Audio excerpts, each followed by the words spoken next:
So what happens when Joburgers come to visit Cape Town? We treat them to the culinary treats of the Cape Flats, and it is that excellent food source called the Gatsby. So I'm on my way with Clarence Watts, who is a man from Johannesburg but originally from Cape Town, and PE. Roots in PE. And we're going to pick up our Gatsby from Super Fisheries. Now, to the uninitiated, Super Fisheries is the home of the Gatsby. I think more than 3 decades ago, they made the first Gatsby for some construction workers who wanted a big sandwich with bologna on it and chips. And then it became a hit, and everybody's replicated it since. So let's go and pick up our Gatsby.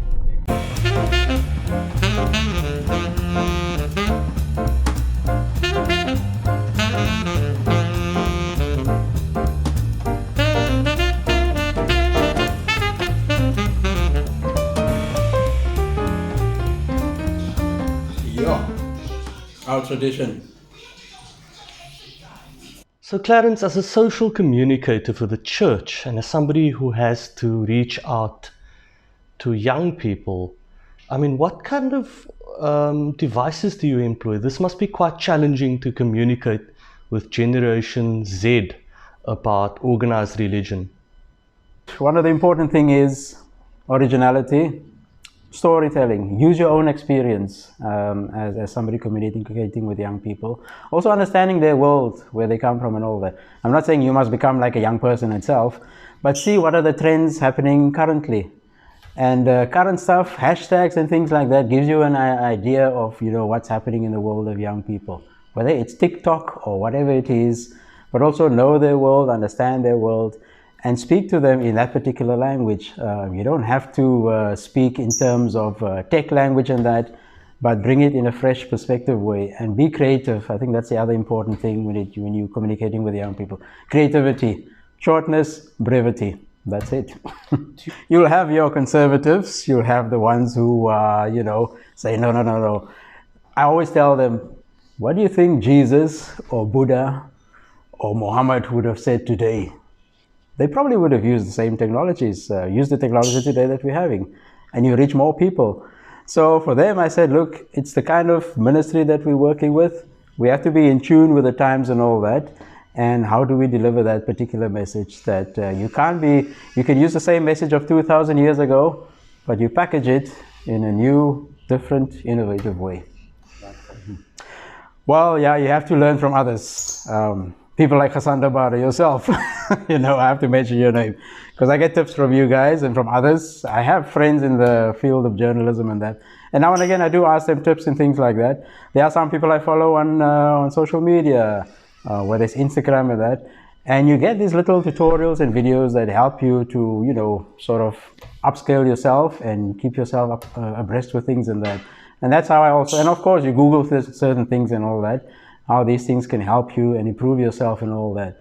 And yeah, that's how I try to keep up to date. And yeah, I'm a lot on social media, Twitter, Facebook and things like that. But also be careful how to consume those kind of things, you know, separate what is fake and what is the real thing, and how you sort of build up yourself and make yourself credible out there, not just to the young people, but whoever is watching whatever you are producing, your kind of content and that. Look, when the lockdown happened, we were all sort of now retreated into our own little spaces and all that. And I work with young people in Johannesburg. We've got this Legion Youth Ministry there. And I was chatting with somebody and say, okay, we can't physically be there with the young people. How do we reach out to them? And then I just started making these little videos. Okay, on Sunday, they can't go to mass, to church. Let me read up the gospel for Sunday and try to put a spin on it. And how do I interpret it? Keeping to the original message itself, make a short video, post it to them and see, you know. And so I did the first few ones, you know, when we started the hard lockdown around about April or so. And there was good feedback from the youth themselves. And I said, okay, well, I think we've got something here going now. And I think that's how you adapt, you know, use technology, use it for its good, that it's there, and reaching out, because we know that the youth, they are there on these platforms. how can we also penetrate that particular platform and make it useful for ourselves in bringing the gospel and the message, whatever it is you want to get across to the young people in that particular way.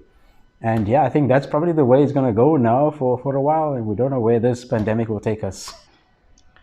So Clarence Watts is your modern day apostle, spreading the word of God, but using modern technology to do so. For more content like this, visit loudhousemedia.co.za. I'm Gesante Bader.